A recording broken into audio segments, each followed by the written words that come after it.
انہیں پھر اس ملاقات کے نتیجے میں ایک 180 افراد کو لے کر جو جہاز پاکستان پہنچا، اس میں 30 طلبہ آئے، ایک اور دوسری فلائٹ میں 40 طلبہ آئے. تو یہ سارا کام ہو رہا تھا. اس درمیان میں ظاہر سی بات ہے کچھ شارٹ کمنگز بھی ہوتی ہیں. کرگزستان میں پاکستانی سفارتی عملہ جو ہے وہ کم ہے. ظاہر سی بات ہے جس قسم کے ممالک ہیں اس میں ایسا ہی ہوتا ہے. ان کا عملہ بھی یہاں کم ہے. لیکن اس میں خاص بات یہ ہے کہ چونکہ وہاں SCO وزرائے کا خارجہ کانفرنس ہونے والی ہے، تو وہاں کچھ عملہ تو اس میں بھی مصروف ہوگا. 2 افراد، ایک امبیسڈر صاحب اور ایک کاؤنسلر جو ہے وہ وہاں دستیاب تھے. انہوں نے یہ سارا کام کیا. لیکن یہاں سے خاص طور پر یہ شور ڈالا گیا کہ حکومت پاکستان کچھ نہیں کر رہی، اور بہت جو ہے نا اس میں حکومت پاکستان کو لتاڑا گیا. لتاڑا جاتے رہنا چاہیے حکومتوں کو، تاکہ حکومتیں جو ہے وہ تیزی سے کام کرتی رہے. اس کے نتیجے میں پرائم منسٹر خود بھی ایکٹیو ہوئے. لیکن ناظرین ایک امپورٹنٹ سوال ہے کہ دنیا بھر میں اس قسم کے واقعات ہوتے ہیں، لیکن دنیا کا ریئیکشن ذرا مختلف ہوتا ہے، ہمارا ریئیکشن مختلف ہوتا ہے. میں آج صبح دیکھ رہا تھا انڈین وزیر خارجہ نے ایک ٹویٹ کیا. انہوں نے کہا کہ جو انڈین طلبہ ہیں وہ کوئی ایسی پریشانی کی بات نہیں ہے، تمام لوگ مطمئن رہیں. 15,000 انڈین طلبہ ہیں، 10,000 پاکستانی ہیں. بنگلہ دیشی پاکستانیوں کے برابر ہیں یا اس سے کچھ زیادہ ہے. مصر کے طلبہ ہیں اور دنیا کے بہت سارے ملکوں کے طلبہ ہیں. 1,25,000 ہیں کل. لیکن ہم پینک کر جاتے ہیں. ہمارے ایک تو سیاسی پروپیگنڈا شروع ہو جاتا ہے، دباؤ میں لانے کی کوشش کی جاتی ہے. سیاسی جماعتیں بھی دھڑا دھڑ بیان بازی کرتی ہیں، ان کو کرنی تو چاہیے، لیکن جھوٹ کا سہارا نہیں لینا چاہیے. جھوٹ بولا گیا. 3-4 خواتین کے حوالے سے کہا گیا کہ ان کے ساتھ زیادتی کی گئی ہے، ان کا ریپ کیا گیا. 4-5 لوگوں کو تو ہلاک کروا دیا. لیکن اس کے بعد میری چونکہ بیٹ ہے فارن افیئرس میں دن بھر اس پر لگا رہا. گزشتہ رات بھی بہت سارا حصہ ہم نے اس میں گزارا. دفتر خارجہ کے ساتھ بھی رابطے میں تھے، پاکستانی حکام کے ساتھ بھی رابطے کی کوشش کر رہے تھے. صبح 4 بجے اپڈیٹ ملا تھا کہ کیا صورتحال ہے. تو یہ اور یہ پھر اس قسم کی صورتحال میں یہ پینک سب کچھ ہوتا ہے، لیکن جو آپ کا رد عمل ہوتا ہے وہ مثلاً ایک ظلم کی داستانیں شروع ہو جاتی ہیں. طلبہ بھی وہاں سے بنا کر بھیج رہے ہیں. بھائی آپ ہاسٹلس میں آپ اپنے والدین کو تو اطمینان دلائیں کہ ہم محفوظ ہیں. جب آپ اس قسم کی بات کرتے ہیں تو آپ کے والدین پینک ہوتے ہیں. آپ کے والدین پینک ہوتے ہیں تو پھر وہ شور شرابہ شروع کرتے ہیں اور پھر یہ کہتے ہیں حکومت کچھ نہیں کر رہی. حکومتیں ہمیشہ ایسے ہی ہوتی ہیں، بس یہ ہے. لیکن ہمارا جو رد عمل ہے وہ دنیا سے ذرا مختلف ہے. پوری دنیا کے جن ممالک کے طلبہ ہیں وہ ہم سے زیادہ تعداد میں بھی ہیں. ان کا رد عمل دیکھ لیں، ہمارا رد عمل دیکھ لیں ذرا. اس کو ہمیں سوچنے کی ضرورت ہے، کیونکہ یہ آپ کے قومی کردار کو بھی واضح کرتا ہے. اور بہرحال اب اس وقت صورتحال یہ ہے کہ وہاں پیس اور کام لوٹ چکا ہے، اور زندگی اب ہم دیکھیں گے کہ معمول پر آتی جائے گی. اس میں اب کل صبح وزیر خارجہ وہاں پہنچ جائیں گے، امیر مقام ان کے ساتھ ہوں گے، اور اس کے بعد طلبہ کی واپسی کے لیے تیزی پیدا ہوگی. لیکن میری رائے یہ ہے کہ طلبہ کی واپسی کا عمل بھی جو ہے وہ پینک میں آ کر کیا جا رہا ہے. جب وہ طلبہ یہاں واپس آ جائیں گے تو پھر ان کا ایک واپس جانا پھر ایک بڑا مسئلہ ہوگا، کیونکہ انہیں پھر واپس کون بھیجے گا، اس کے اخراجات. لیکن اس کا ناظرین ایک پہلو اور بھی ہے. ہم اگر اپنے ہاں ایک معاشرتی دباؤ بڑھائیں تو ہمارے یہاں تعلیم ٹھیک ہو سکتی ہے. ہمارے یہاں چونکہ میڈیکل کالجز میں میرٹ بڑا ہائی رکھ لیا جاتا ہے، نقلیں بہت ہوتی ہے، سب کچھ ہوتا ہے. تو اس لیے ہمارے طلبہ جو ہیں وہ بیرون ملک والدین کو مجبور کرتے ہیں، وہ ادھار لیتے ہیں اور بیرون ملک پڑھنے چلے جاتے ہیں. وہاں ایسے حالات ہو جاتے ہیں تو مزید اکنامک پریشر کا سامنا کرنا پڑتا ہے. ہم ایک قسم کی آماج گائے لوگ جاتے ہیں، وہ اربوں ڈالر ہمارے اس طرح ہر سال باہر چلے جاتے ہیں مختلف ممالک میں. ہمیں یہ سوچنا چاہیے کہ ہم اپنا نظام تعلیم بہتر کریں، تاکہ ہم یہ جو ڈالر کی قلت کا شکار رہتے ہیں اور ڈالر کی تلاش میں رہتے ہیں ہر وقت، یہ اس کا ایک کنٹریبیوٹنگ فیکٹر ہے. بہرحال اب تو جو ہونا تھا وہ ہو گیا. لیکن اب ناظرین ذرا آگے چلتے ہیں. کچھ عرصہ قبل کی بات ہے، شاید 1-2 سال ہوئے ہوں گے. ایک ASI ظہور بڑے مشہور ہوئے تھے، میڈیا میں بڑی خبریں آ رہی تھی ان کی. انہوں نے کہتے ہیں کہ جی کہیں ایک چھاپا مارا تھا، کوئی ایک آفیسر تھے غالباً. اس کے بعد ان کے بارے میں ایک پروپیگنڈا شروع کیا سوشل میڈیا پر کہ جی ان پر ایک غلط الزام لگا کر پکڑ لیا ہے. ان کو مقدمے ان کا چلایا گیا ہے. سائفر کیس ان کا چلا، سائفر عدالت میں ہی چلا. 3 سال کی سزا ہو گئی ہے. اب عدالت نے کوئی ثبوت دیکھ کر ہی سزا دی ہوگی نا. اب وہ اگلے دنوں میں اپیل کریں گے تو پھر پتہ چلے گا. لیکن ہم یہ بڑا کام کرتے ہیں یہ کہ چاہے کوئی بھی معاملہ ہو میں ایک پروپیگنڈا شروع کر دیتے ہیں بلا وجہ معاملات کو دیکھے بغیر. ان کی تہ تک جائے بغیر ہم پروپیگنڈا شروع کر دیتے ہیں اور پھر اپنے آپ کو ہی بدنام کرنا شروع کر دیتے ہیں۔ یہ بھی اسی قسم کا ایک واقعہ ہے، ایک سائفر کیس عمران خان کا چل رہا ہے، پتہ نہیں وہ کب اس کا فیصلہ ہوگا۔ ناظرین اب آتے ہیں ذرا ایک اور خبر کی جانب۔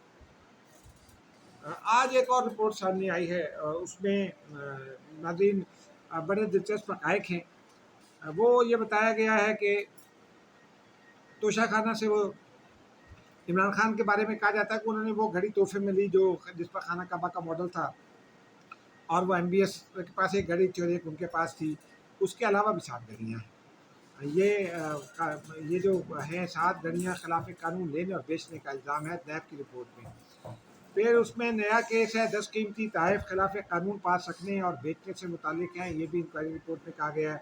گراف واچ، رولیکس گھڑیاں ہیرے اور سونے کے سیٹ کیس کا حصہ ہیں، تحفے قانون کے مطابق اپنی ملکیت میں لیے بغیر ہی بیچے جاتے رہے۔ رپورٹ میں یہ بھی کہا گیا ہے، آپ کو یاد ہوگا وہ ایک آڈیو آئی تھی بشرا بی بی کی، کسی کے ساتھ وہ کہہ رہی تھی کہ وہ ملٹری سیکریٹری کو یہ کہو اور انہوں نے یہ کہا ہے، کچھ اس قسم کی بات ہو رہی تھی۔ پھر اس کے بعد گراف کے حوالے سے رپورٹ میں یہ کہا گیا ہے کہ گراف واچ کا قیمتی سیٹ بھی ریٹین کیے بغیر ہی بیچ دیا گیا۔ پرائیویٹ تخمینہ ساز کی ملی بھگت سے گراف واچ کے خریدار کو فائدہ پہنچایا گیا۔ تخمینہ ساز کا توشہ خانہ سے ای میل آنے سے پہلے ہی گھڑی کی قیمت 3 کروڑ کم لگانا ملی بھگت کا ثبوت ہے، یہ بھی رپورٹ میں کہا گیا ہے۔ اور یہ بھی کہا گیا ہے کہ گراف واچ کی قیمت 10 کروڑ 9,20,000 روپے لگائی گئی، جبکہ 20% رقم 2 کروڑ 1,78,000 روپے سرکاری خزانے کو دیے گئے۔ ہر تحفے کو پہلے رپورٹ کرنا اور توشہ خانہ میں جمع کروانا لازم ہے، یہ بھی رپورٹ میں بتایا گیا۔ اور صرف یہ بھی کہا گیا رپورٹ میں کہ صرف 30,000 روپے تک کے مالیت کے تحائف اپنے پاس رکھے جا سکتے ہیں۔ اب ناظرین وہ کل بھی ہم نے ایک شعر سنایا تھا، اتنی نہ بڑھا پاکی داماں کی حکایت، دامن کو ذرا دیکھ ذرا بند قبا دیکھ۔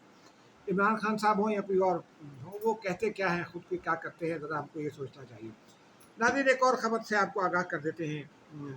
آپ کو یاد ہے پارلیمان میں ایک مسئلہ چل رہا ہے، غیر متعلقہ لوگ آگے تھے۔ ایک جب یہ طارق بشیر چیمہ والا واقعہ ہوا تو گیلری سے کسی نے بڑھ کر طارق بشیر چیمہ پر حملے کی کوشش کی، نور عالم خان آگے بڑھے ان کو بچانے کے لیے، تو اوپر کھڑے ہوئے یوٹیوبر جو ایک خاص پولیٹیکل لیننگ رکھتے ہیں، انہوں نے وہاں سے کوشش کی کہ چھلانگ لگا کر نور عالم خان پر حملہ کر دیں۔ یہ اسپیکر نے اس چیز کو فلیئر اپ کیا، جس کا پھر کچھ جو ہے وہ نتیجہ صحافیوں کو بھی بھگتنا پڑا ہے۔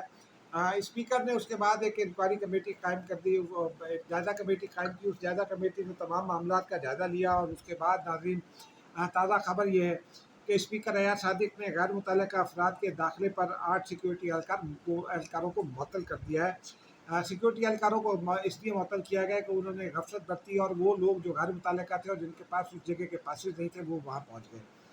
اور پھر ترجمان قومی اسمبلی نے کا یہ بھی کہنا ہے کہ پارلیمان کی سیکیورٹی پر کوئی سمجھوتہ نہیں کیا جا سکتا۔